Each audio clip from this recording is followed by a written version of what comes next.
Muitas vezes os alunos entendem que o conhecimento histórico ele é como se fossem gavetas, né? Estão perdidos aí e as coisas não se conectam. Quando a gente trabalha com a noção de tempo e espaço, a gente situa, a gente trabalha com um panorama que ajuda esse aluno a compreender o que a gente está querendo.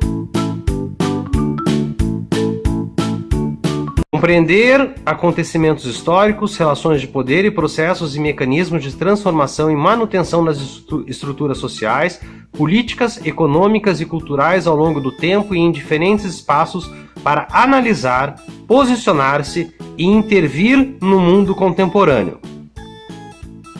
Reconhecer-se então como um sujeito entra no elemento da competência específica do ensino de história, quando a gente fala de reconhecer as manutenções e as rupturas dos processos históricos, né? Você entender essa manutenção e essa ruptura vai permitir até a própria interferência, né? Você entender que a história, ela não chega para você pronta e acabada. Você faz parte do processo de construção. E principalmente desnaturalizar, né? Que é o grande Exato. papel aí do ensino de história, entender que as coisas nem sempre foram assim e precisam continuar assim. Então, trabalhar com essa ideia da desnaturalização também.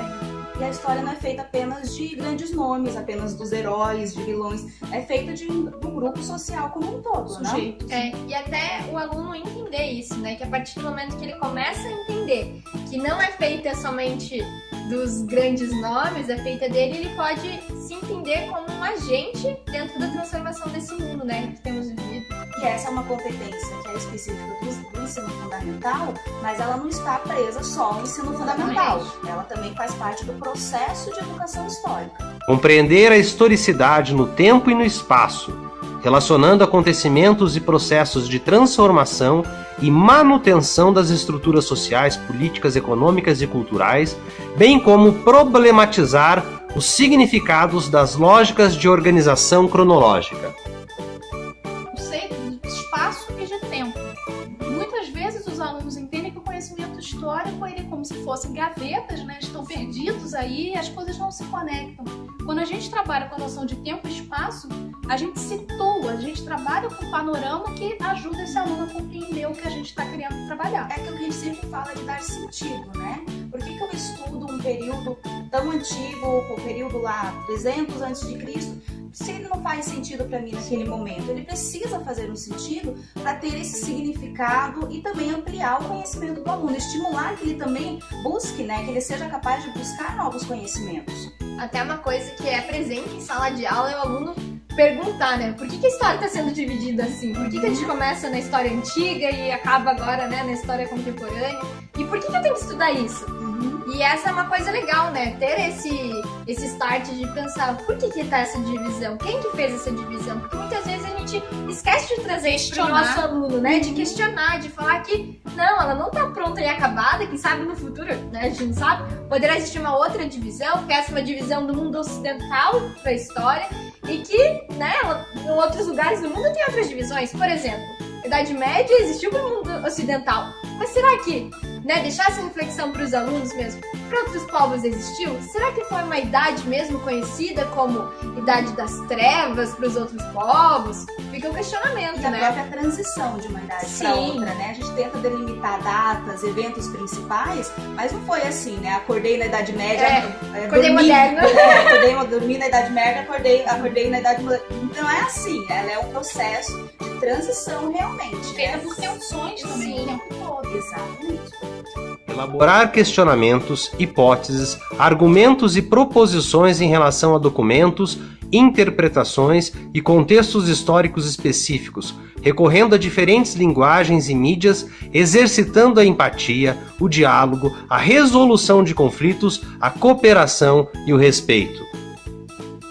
Quando a gente pensa, né, nos diferentes documentos, a gente pensa numa história que é a história que a gente vive hoje em dia, né? Que não tá mais ligada aos documentos oficiais e não tá ligada à história dos grandes reis, dos grandes nomes. Tá ligada a diversos tipos de documentos. Às vezes é difícil para o nosso aluno entender que o folheto do supermercado pode ser estudado historicamente, que aquilo é um documento e é uma fonte histórica, né? e é legítimo, né?